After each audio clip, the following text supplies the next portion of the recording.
माफी मांगना चाहूंगा कि मैं तेलुगु में बात नहीं कर सकता हूं, हिंदी में ही कहूंगा।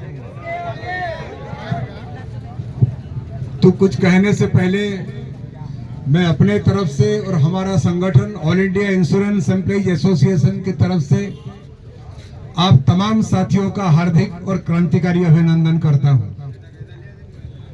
विशेष रूप से अभिनंदन करता हूं उन नौजवान साथियों का जिन्होंने मोदी सरकार के खिलाफ काफी हिम्मत जुटाते हुए उस सरकार के खिलाफ संघर्ष का बिगुल फूंकने का हिम्मत जुटाए हैं और हम तमाम कॉमरेड्स के अंदर एक नई ऊर्जा, नई हिम्मत प्रदान की है।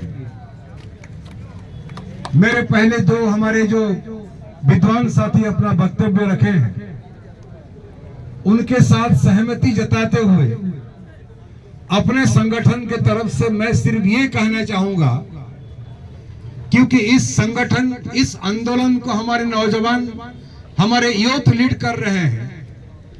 हमें अखंड विश्वास है कि ये आंदोलन निश्चित रूप से सफल होगा और भारत की शिक्षा व्यवस्था में जरूर सुधार आएगा। हम तमाम लोगों को कामयाबी मिलेगी। ये कॉन्फिडेंस मेरे अंदर क्यों है? क्योंकि इस आंदोलन को नौजवान लीड कर रहे हैं। और एक कहावत है, हिंदी में एक कहावत है, संघर्षों के साए में नवजवानी पलती है।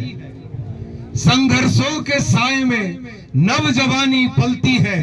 इतिहास उधर मुड़ जाता है जिस ओर जवानी चलता है।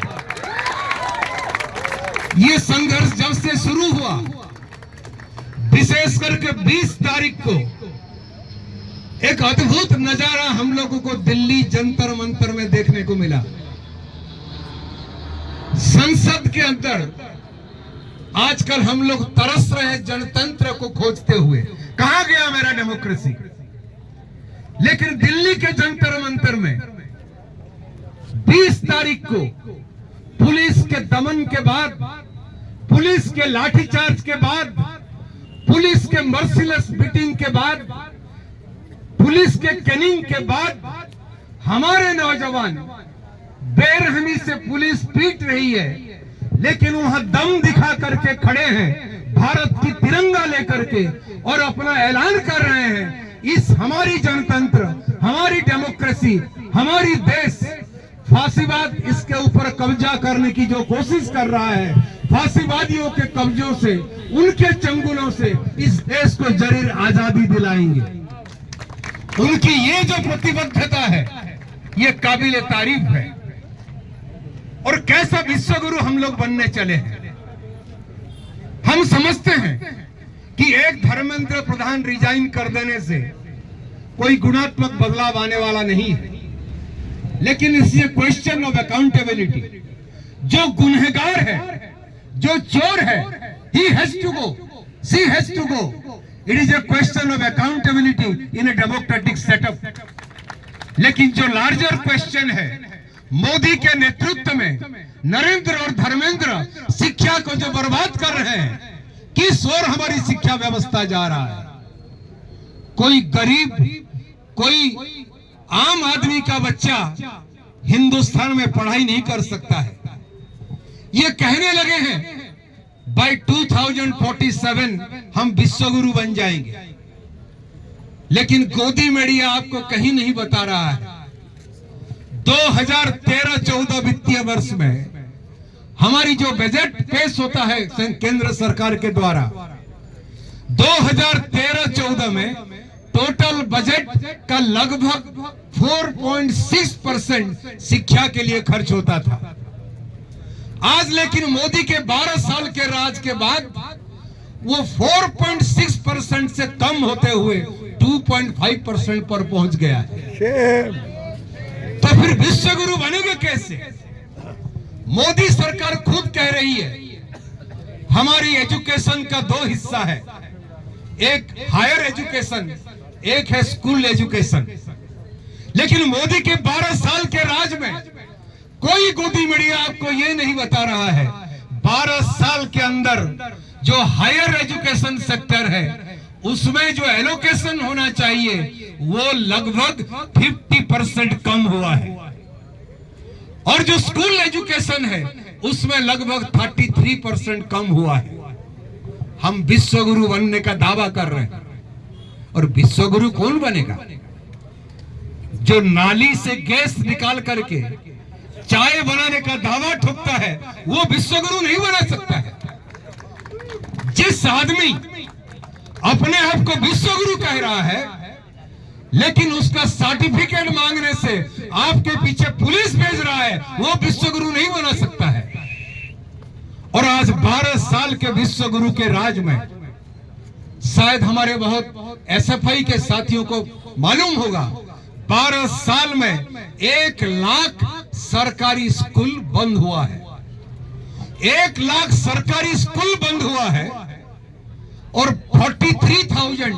43,000 प्राइवेट स्कूल नया बनाया गया है। और उसमें पढ़ाया क्या जा रहा है? नगद उदाहरण है उड़ीसा, मेरा ओरिजिनल स्टेट। अभी विश्व गुरु वाले राज में आए हैं। अभी क्लास 7 क्लास 8 बच्चों के लिए ये लोग जो किताब जो बुक पब्लिश किए हैं, आपको जान करके विश्वास नहीं होगा, 1678 गलतियां हैं उसमें, 1678। और इन बेशर्मों को यह मालूम नहीं, किताब में लिखे हैं हमारे बच्चों के लिए कि सर आइजैक न्यूटन एक पायलट थे, ये कह रहे हैं। और जो 43,000 नया स्कूल हुआ है, और अभी हमारे प्रोफेसर साहब बता रहे थे कि जब तक ये एनटीए खत्म नहीं होगा, एनटीए के साथ साथ ये न्यू एजुकेशन पॉलिसी को खत्म नहीं किया जाएगा, ये मान लीजिए हमारे बच्चों का भविष्य घोर अंधकार में रहने वाला है। न्यू एजुकेशन कह रहे हैं कि भारत को पूरे विश्व दरबार में लेके जाएंगे। हो क्या रहा है?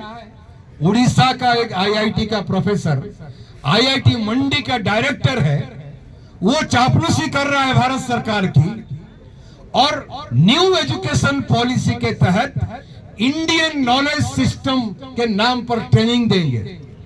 और इंडियन नॉलेज सिस्टम के नाम हवाला देते हुए आईआईटी खड़गपुर को कहा गया है, मजबूर किया गया है रीइंकारनेशन के बारे में रिसर्च हो। भयंकर दुर्दिन के अंदर हम लोग जा रहे हैं कॉमरेड। आज ये जो नौजवान जंतर मंतर में केवल प्रोटेस्ट नहीं कर रहे हैं, तमाम हिंदुस्तान में प्रोटेस्ट कर रहे हैं। ये इशू केवल नौजवानों का नहीं है, ये इशू तमाम देश का इशू है।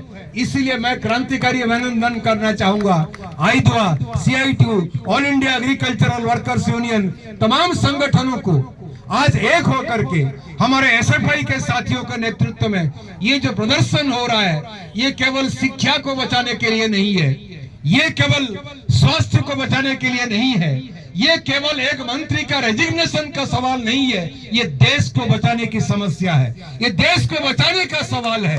और हमें पूरा विश्वास है, जो मैंने पहले कहा, क्योंकि नौजवान लीड कर रहे हैं, हमें पूरा विश्वास है। आप वो नजारा देखे होंगे 20 तारीख जब संसद के तरफ मार्च चलने लगा, एक महान नेता, नॉन बायोलॉजिकल लीडर संसद के पीछे दरवाजा से भाग गया। एक कमेंटेटर ने बहुत खूब लिखी है, ही फ्लेड फिजिकली, वो भौतिक रूप से भाग रहा है। अब सवाल है उसको राजनीतिक रूप से भागने के लिए मजबूर करना पड़ेगा, वो मजबूर हम करेंगे। इसके साथ अब तमाम साथियों का पुनः क्रांतिकारी अभिनंदन करते हुए मेरी बातों को समाप्त करता हूं। धन्यवाद कॉमरेड्स, इनकलाब जिंदाबाद।